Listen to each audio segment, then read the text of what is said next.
The Tobago House of Assembly has approved the Tobago Oil Spill Relief Committee. This body held a consultation with Fisherfolk at the Shore Park Food Hub on Monday. Attendees were informed of the process to receive compensation for losses incurred from February 7th's oil spill incident. The Tobago Oil Spill Relief Committee was approved through a Tobago House of Assembly Executive Council minute dated May 22, 2024. This body, chaired by Mr. Alan Stewart, is conducting disaster relief assessments and they are facilitating the compensation process for the fishing community. Mr. Stewart informed a claim form has been constructed with a list of requirements. He noted documentation is critical. Description and/or photographs of the damaged item.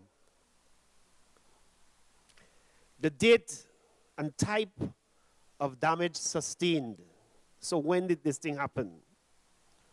Proof of ownership will help. Bills, receipts, invoices, bills of sales.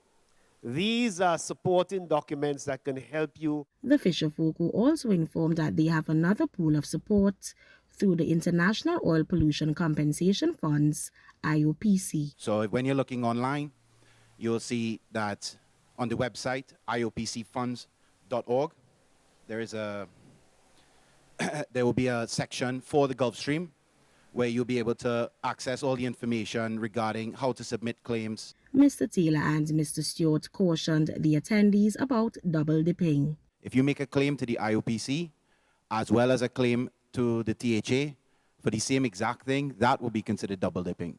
So you can make your claim directly to us, or you can make a claim to the THA, but it has to be one individual claim, and it can cover every single bit of your losses. However, if an affected person was compensated through insurance, they were told this may be a challenge. In the form, the question might be asked, have you been compensated? Has your insurance covered your claim? Things like that. If you found to be the answer to be, if the answer to be yes, that you have received some form of compensation, that will be flagged and that will raise a particular red flag.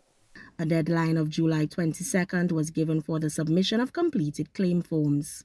However, the committee explained the approval and disbursement of compensation packages is out of their responsibility and could not provide a timeline. The attendees got an opportunity to peruse the documents and were informed that members of the team are available to assist with form completion. Carissa Douglas, TTT News. Tobago's Fisherfolk came out in their numbers at the Shore Park Food Hub to receive first-hand information on the oil spill compensation process being managed by the newly established Tobago Oil Spill Relief Committee. The attendees also plainly highlighted their concerns with the requirements outlined. In all that was said on Monday during the Tobago Oil Spill Relief Committee's consultation, a common concern raised was the documentation requirements for the approval of the oil spill compensation applications. All of us, I talk for everybody here, we don't have to take a bill from the gas station because we just get on our merry way. Now, when something like this happened, this showed me plain and straight that the person at the head table, now, I'm not saying bad, but the person at the head table is like they doesn't want the fisherman to get nothing. Because when you come with all these rigid things that we have to get, and we have to get, you know what happened? Look, what's the condition of the place? Half of the fishermen not here. And you know why they're not here? Because they know they cannot produce these documents. Alison Thomas plainly stated the requirements are too much for the Fisherfolk to comply with. Now, you saying evidence, they are what to do, wait until the fish spoil and then take the pity and bring it to you to show you a spoiled fish? How would you watch at a pity and know the fish spoil, right?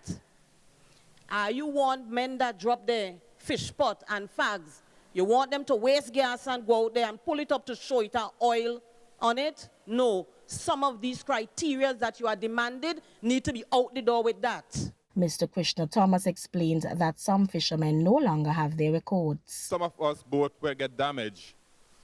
We took it down to Lambo and we get it cleaned.